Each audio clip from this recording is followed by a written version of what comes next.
जाएंगे। कौमें मुश्किल हालात की भट्टी से ही कुंदन बंद कर निकलती हैं।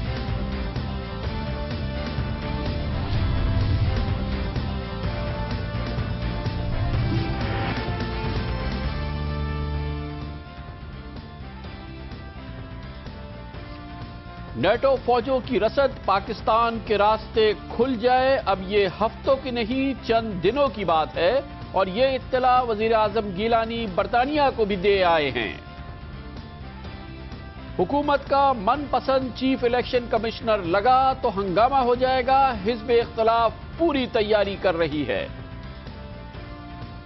वजीर आजम के साहबजादे मूसा गिलानी नशा आवर दवा केस में तहकीकाती अफसरान के सामने हुए हैं, मगर सुप्रीम कोर्ट से कहा है कि उन्हें इस तहकीकात पर एतमाद ही नहीं। लियावरी ऑपरेशन की बात अब रात गई बात गई की बात हो गई है। डॉक्टर सबर मुबारक बंद का मंसूबा कि थर कोल की गैसिफिकेशन की जाए और बिजली बनाई जाए, उसे हुकूमत के माहिरीन ने ही मुस्तरद कर दिया है। दिन भर की अहम तरीन खबरों, तबसरों और तज्जियों के साथ आप देख रहे हैं प्रोग्राम आज कामरान खान के साथ। अस्सलाम वालेकुम, मैं हूं कामरान खान। गुज़िश्ता हफ्ते जब वजीर आजम यूसुफ रजा गिलानी लंदन में बरतानवी वजीर आजम डेविड कैमरॉन से मुलाकातें कर रहे थे, तो वजीर आजम कैमरॉन, जिनके मुल्क में वजीर हो या सफीर या सियासतदान, सिर्फ इल्जाम लगने के बाद ही इस्तीफा पेश कर देते हैं, चे जाए कि उसे अदालत से सजा हो जाए और वो अपने ओहदे से चिपका रहे। मुस्कुराते हुए अपने सजा याफ्ता मेहमान वजीर आजम गिलानी के साथ तस्वीरें खिंचवाते रहे।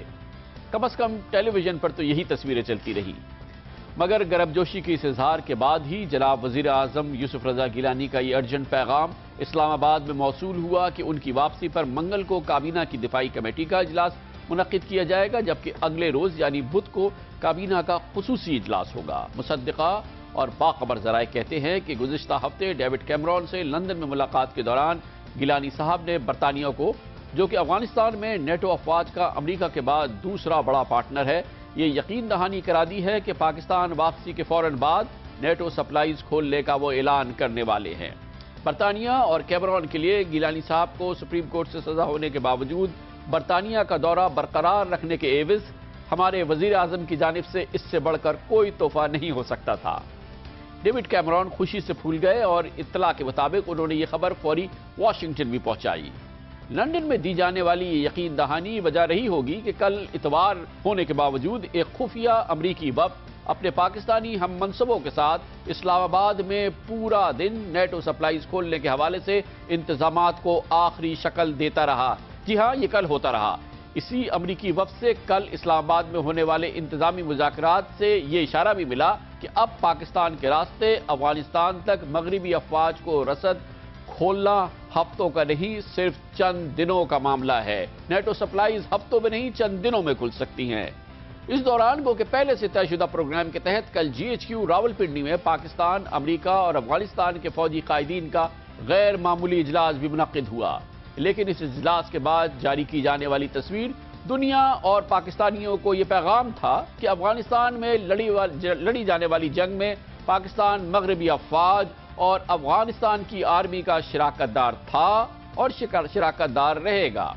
इस तस्वीर में हमारे army chief general Ashfaq Parvez Kayani, अमरीकी अफवाज के अफगानिस्तान में सरबराह जनरल जॉन एलन और अफगान आर्मी के जनरल शेर मोहम्मद करीमी के चेहरों पर फैली हुई मुस्कुराहटें व शगाफ ऐलान हैं कि कम अज कम वक्ती तौर पर अमरीका से हमारी शिकायत दूर हो रही हैं और इसका मजीद बरमिला इजहार अमरीका की जानिब से नवंबर के आखिर में उसकी अफवाज के हाथों सलाला हमले में शहीद होने वाले हमारे 25 फौजी एहलकारों की शहादत पर जल्द मुतवक्का रस्मी माजरत के बाद कर दिया जाएगा। लंदन में गिलानी कैमरॉन मुलाकात और इस दौरान होने वाले वादे ही वजह बने होंगे कि अब हमारी निस्बतन नौजवान वजीर खारजा पिछले 48 घंटों से कौम को याद दिला रही हैं कि पाकिस्तान नेटो सप्लाईज बंद नहीं रख सकता। पाकिस्तान दुनिया में तन्हा हो जाएगा। पाकिस्तान अक़वाम मुत्तहिदा की सलामती काउंसिल का रुकन है और इसकी जिम्मेदारियां हैं। मगर इज्जत बाब हिना रब्बानी खर साहिबा कौम को यह भी बताएं कि क्या तमाम हक़ाइक़ आप पर लंदन में आश्कार हुए? अगर ऐसा ही था तो इस मामले को इतना तूल ही क्यों दिया गया? क्यों उस राह पर कौम को लगाया गया जिसका मुकद्दर वापसी था? اگر گیلانی صاحب اور ہنا کھر صاحبہ کی حکومت قوم کو پہلے ہی اس راستے پر نہیں چلاتی، آج ہمیں امریکی پابندیوں اور دنیا میں تنہا کر دیے جانے والی دھمکیوں کے سائے تلے نیٹو سپلائیز کو نہیں کھولنا پڑتا۔ ہمیں نہیں پتا کہ اب جب کہ نیٹو سپلائیز کھلنے والی ہیں تو اس کے ایوز پاکستان کو کتنا معاشی اور اقتصادی فائدہ پہنچے گا۔ ہم نہیں جانتے کہ قوم کے ہاتھ کچھ آئے گا یا صرف ہمارے ساتھ ہمارے سپریم کورٹ سے سزا یافتہ وزیر اعظم کا دورہ برطانیہ اور ان کی قبر پر ڈیوڈ کیمرون کی پرزور تھپکی آئے گی۔ لیکن کچھ چھپے گا نہیں، سب سامنے آ جائے گا، آج نہیں تو کل۔ پاکستان امریکہ کی سپلائیز، نیٹو سپلائیز پاکستان کے راستے کھولنے دینے والا ہے۔ اس سلسلے میں 2 بڑے اجلاس کل اور بدھ کو ہوں گے اور اس کے بعد یہ متوقع اعلان سامنے آ جائے گا۔ پاکستان نے کیا کیا، پاکستانیوں کے ہاتھ کچھ آیا یا نہیں، اس پر ہم بات کریں گے سیکیورٹی اور خارجہ اور امور کے ماہر جناب فروخ سلیم سے۔ فروخ سلیم صاحب بتائیے گا کیوں یہ ناممکن تھا کہ پاکستان بقول ہنا ربانی کھر صاحبہ کہ نیٹو سپلائیز اب مزید بند رکھ ہی نہیں سکتا، اب آپ کو کھولنی ہی ہیں، کیوں ہے یہ؟ خان صاحب، ایک نقطہ جو ہم بھول جاتے ہیں جب بھی امریکہ کی بات آتی ہے یا نیٹو سپلائیز کی بات آتی ہے تو تقریباً 28 نیٹو ممبرز جو دنیا کے طاقتور ترین طاقتوں میں سے شمار کیا جاتا ہے، ان کی افواج افغانستان میں بیٹھی ہیں۔ تو اس امریکہ صرف واحد نہیں ہے، 28 ممالک اس کے ساتھ ہیں اور 20 ایڈیشنل ممالک جو نان نیٹو کے ممبران ہیں، جن میں سے کچھ مسلمان ممالک کے بھی دستے وہاں بیٹھے ہیں۔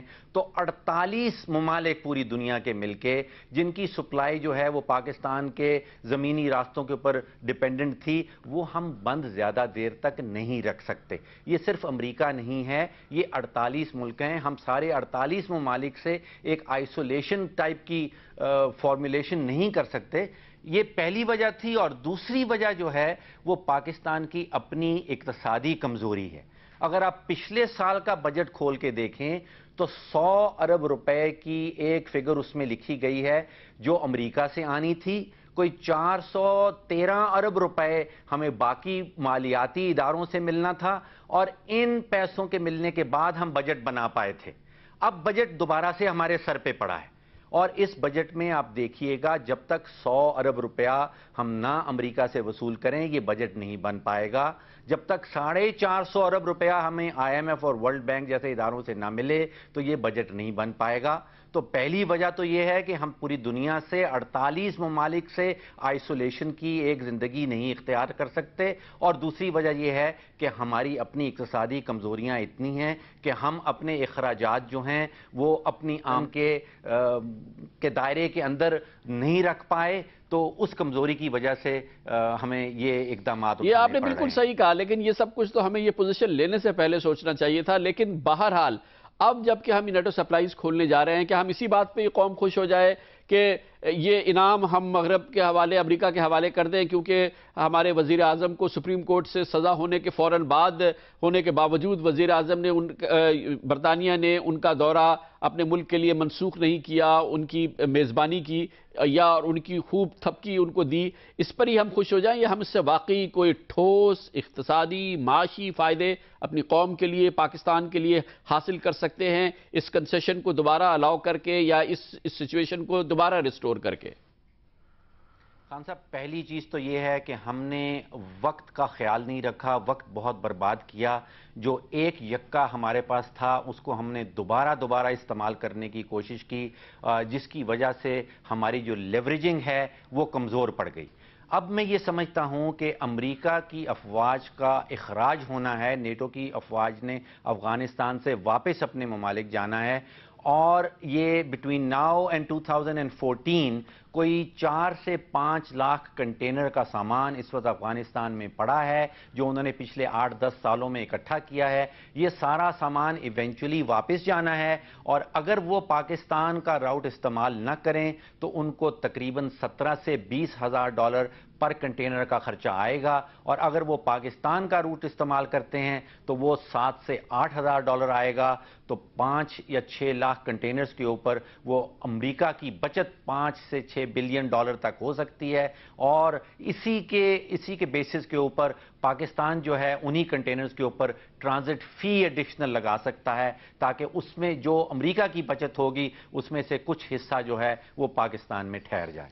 बहुत बहुत शुक्रिया। अगर फैसला ही कर लिया है कि नेटो सप्लाईज खोल ली है, तो इसके लिए पाकिस्तान की इक्तिसादी और माशी सूरत हाल जो इस वक्त दगरगू है, इस सिलसिले में जो बाकायदा जिस चीज़ का वादा पाकिस्तान के साथ किया गया है, अमेरिका को जो पाकिस्तान को रकूम देनी है और दूसरे ममालिक से जो पाकिस्तान की मदद होनी है उसको ठोस तरीके से हासिल होना है, पाकिस्तान की रोड नेटवर्क बर्बाद होती है, पाकिस्तान का पूरा जो इस हवाले से जो पाकिस्तान का कनेक्शन इस्तेमाल होता है, देखना यह है कि क्या हमारी हुकूमत उसका अब सही इस्तेमाल कर सकती है या नहीं, या हम इसी बात पे बगले बजाते रहेंगे कि गो के सुप्रीम कोर्ट ने सज़ा दे दी वज़ीर आज़म को, लेकिन बरतानिया ने पाकिस्तान के वज़ीर आज़म का दौरा मनसूख नहीं किया, इसी पे हम खुश होते रहेंगे या वाकई हम कुछ ठोस चीज़ हासिल करेंगे। लेते हैं कमर्शियल ब्रेक और उसके बाद जायज़ा लेंगे।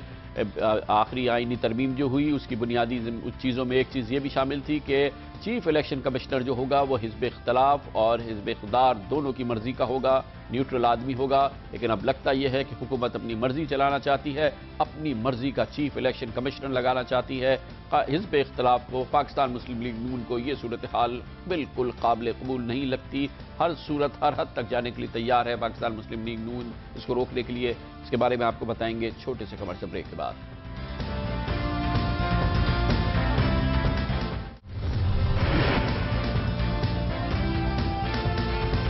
Welcome back. जब से वज़ीर आज़म के खिलाफ सुप्रीम कोर्ट ऑफ पाकिस्तान का फैसला आया है, हुकूमत में फुर्ती और तेज़ी आई है कि किसी सूरत जल्द अज जल्द चीफ इलेक्शन कमिश्नर, कुल वक्ती चीफ इलेक्शन कमिश्नर की तैनाती की जाए।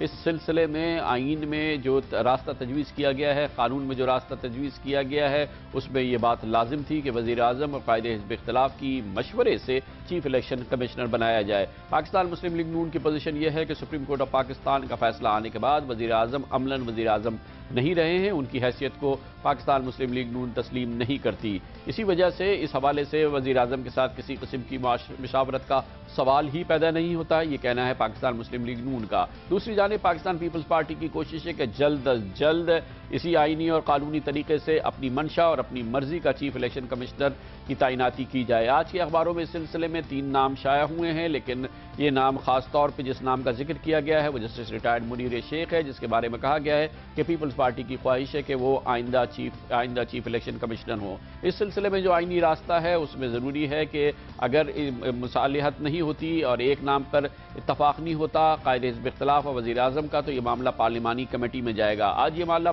पार्लिमानी कमेटी में भी गया, लेकिन पाकिस्तान मुस्लिम लीग नून ने इसका बॉयकॉट किया और उसके बाद ऐसा लगा कि शायद इस मामले में पीपल्स पार्टी की ख्वाहिशात को कोई धचका लगा है। लेकिन पाकिस्तान मुस्लिम लीग नून ने कहा है कि अगर उसकी ख्वाहिश को और आईनी तरीके को बुलडोज किया गया तो chief election commissioner Pakistan Peoples Party हुकूमत की मर्जी से जो लगाया जाएगा उसे तस्लीम नहीं किया जाएगा और एक बहुत बड़ा बहरान भी पैदा हो सकता है। इस ताज़ा तरीन सूरत हाल पर बात करने के लिए आज हमारे साथ मौजूद हैं कायदे हिज़्ब इख्तिलाफ पाकिस्तान मुस्लिम लीग नून के मुमताज़ सीनियर रहनुमा जनाब चौधरी निसार अली खान। बहुत बहुत शुक्रिया चौधरी साहब। जब आईनी तरामीम वगैरह मंजूर हुई थी और हालिया महीनों में हमने देखा था जब आपके पीपल्स पार्टी से मुज़ाकरात हुए थे, तो ये बात सबसे ज़्यादा काबिल इत्मीनान थी कि अब चीफ इलेक्शन कमिश्नर का जो इंतखाब होगा वो मुफाहमत से होगा और वो बड़ा एक कंसेंसस कैंडिडेट होगा और तमाम सियासी जमातों को उस पर इत्तफाक होगा। लेकिन आज की सूरत हाल में ये लग रहा है कि पूरी हिज़्ब इख्तिलाफ को, पाकिस्तान मुस्लिम लीग नून को इस पे एतराज़ हो गया है और ये तरीक़ाकार काबिल कबूल नहीं है, एक डेडलॉक सा बन रहा है। क्या आप कहेंगे? बहुत शुक्रिया कामरान खान साहब, आपने बिल्कुल दुरुस्त फरमाया कि हुकूमत पहले तो सोई रही। ये हर एक को मालूम था कि जो साबका चीफ इलेक्शन कमिश्नर है वो रिटायर होने वाले हैं और रवायतन तो उससे पहले मुशावरत का अमल शुरू हो जाना चाहिए था। ऐसा नहीं हुआ। जब वो रिटायर हुए तो उसके बाद गिलानी साहब ने मुझसे रब्ता किया और उन्होंने कहा कि इस सिलसिले में मुशावरत करनी है। तो मैंने उन्हें कहा कि हम इसके लिए तैयार हैं, हमने नाम शॉर्ट लिस्ट कर लिए हैं, आप जब कहेंगे हम इसके लिए तैयार हैं। बदकिस्मती से उन्होंने रब्ता नहीं किया, बावजूद इसके कि मैंने अगले दिन उनका स्टेटमेंट पढ़ा कि मैंने लीडर ऑफ अपोजिशन से बात की, मगर उन्होंने रब्ता नहीं किया। ये सरासरीहन गलत बात है। रब्ता उन्होंने करना था, उन्होंने नहीं किया।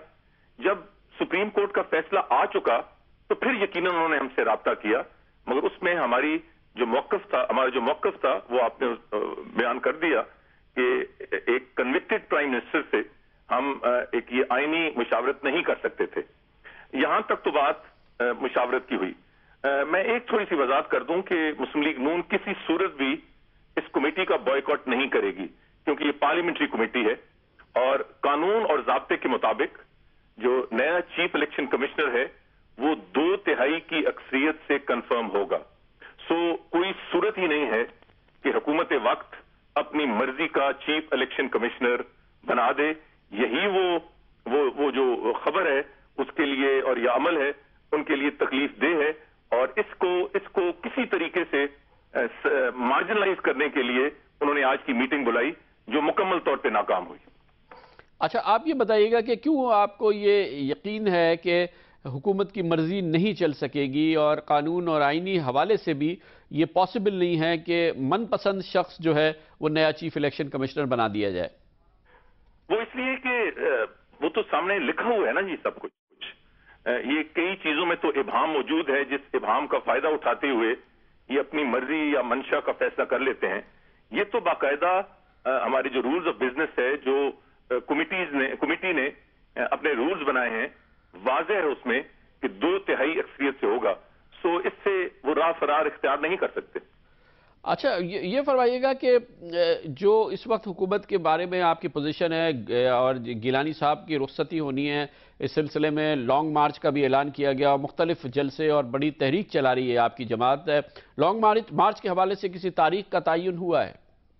लॉन्ग मार्च के हवाले से हमारी डिस्कशन तो यकीनन हुई है, मगर तारीख का तयन इसलिए नहीं हुआ कि पहले मरहले में हम जो डिटेल्ड जजमेंट है उसका इंतजार था, और अब ये 30 दिन गुजरने का है जो जजमेंट के बाद का एक वक्त है और जिसके अंदर उनके बारे में फैसला होना है।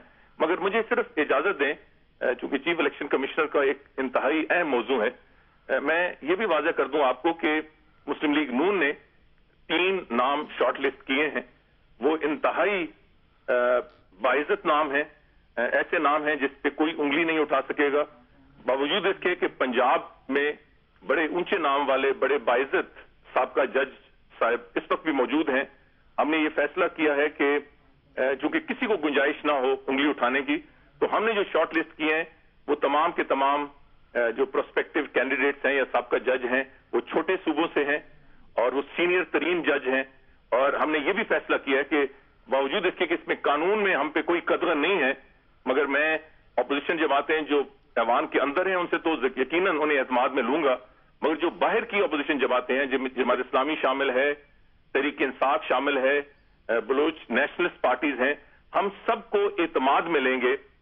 जो 3 नाम हम शॉर्ट लिस्ट कर रहे हैं ताकि पूरी कौम के सामने ये बात वाज़ेह हो कि जो नाम हम ले रहे हैं वो सही बाएतमाद लोग हैं, ऐसे लोग हैं जिन पे पूरी कौम को एतमाद। अच्छा, चॉइस ये बताइएगा कि वैसे तो एक तहरीक चला रही है आपकी जमात हुकूमत के हवाले से और वज़ीर आज़म गिलानी की जो कन्विक्शन हुई है उस हवाले से, और ज़ाहिर है कि सतही तौर पे तो लगता नहीं है कि कोई मुफाहमत हो सकती है, लेकिन ये खबरें गर्दिश कर रही हैं कि मुफाहमत की कोशिश भी हो रही है और इस सिलसिले में आप हुकूमती नुमाइंदे की हैसियत से मोहतरमा आसमा जहांगीर ने आज नवाज शरीफ साहब से मुलाकात की है। आसमा जहांगीर साहिबा कोई मुसालिहती फार्मूला लेकर आई थी क्या?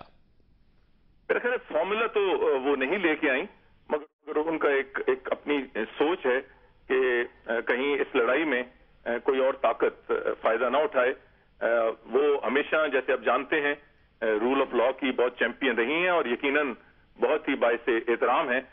तो मेरा ख्याल है कि नेक नीति से वो चाहती हैं कि कोई बेहतर सूरत हाल निकल आए, मगर जहां तक हमारी पार्टी का मौकफ है ये बिल्कुल वाज़ेह है कि 4 साल की वादा खिलाफियों के बाद, हुकूमती कलाबाजियों के बाद मुझे नहीं लगता कि अब जरा भर भी गुंजाइश है कि हम किसी हुकूमती वादे पे यकीन करें और कम से कम ऐसी मुफाहमत निकले जो short of free and fair elections हो। बहुत बहुत शुक्रिया जनाब चौधरी निसार अली खान। साथ थे आसमा जहांगीर, आज जनाब नवाज शरीफ से मिली हैं। उन्होंने कहा कि दोनों जमातें बीच के ग्राउंड पर आएँ, कहीं ऐसा ना हो कि उनकी लड़ाई में किसी तीसरी कुव्वत फ़ायदा उठाए। जनाब निसार अली खान ने कहा कि उनका एहतराम अपनी जगह, لیکن پاکستان مسلم لیگ نون اب کسی بھی حکومتی وعدے پر عمل نہیں کرے گی. ہاں صرف ایک صورت پہ بات ہو سکتی ہے، وہ یہ کہ فوری انتخابات کرائے جائیں اور اس سلسلے میں ٹھوس فارمولا سامنے آ جائے. لیتے ہیں کمرشل بریک اور اس کے بعد ذکر کریں گے وزیر اعظم کے صاحبزادے علی موسیٰ گیلانی. الزام ہے کہ پاکستان کی نشہ آور دوا ایفڈین کے سب سے بڑے کیس کے اندر وہ ملوث ہیں. اس سلسلے میں ان کے ساتھ تحقیقات بھی ہو رہی ہے. بہت ساری چیزیں اس سے پہلے ہوئی ہیں. آج علی موسیٰ گیلانی اینٹی نارکوٹک فورس کے سامنے پیش ہوئے اور وہاں پہ انہوں نے اپنا بیان دیا. سپریم کورٹ میں انہوں نے پیغام بھیجا کہ تفتیش کاروں پر انہیں اعتماد نہیں ہے. اس کے بارے میں آپ کو بتائیں گے چھوٹے سے کمرشل بریک کے بعد.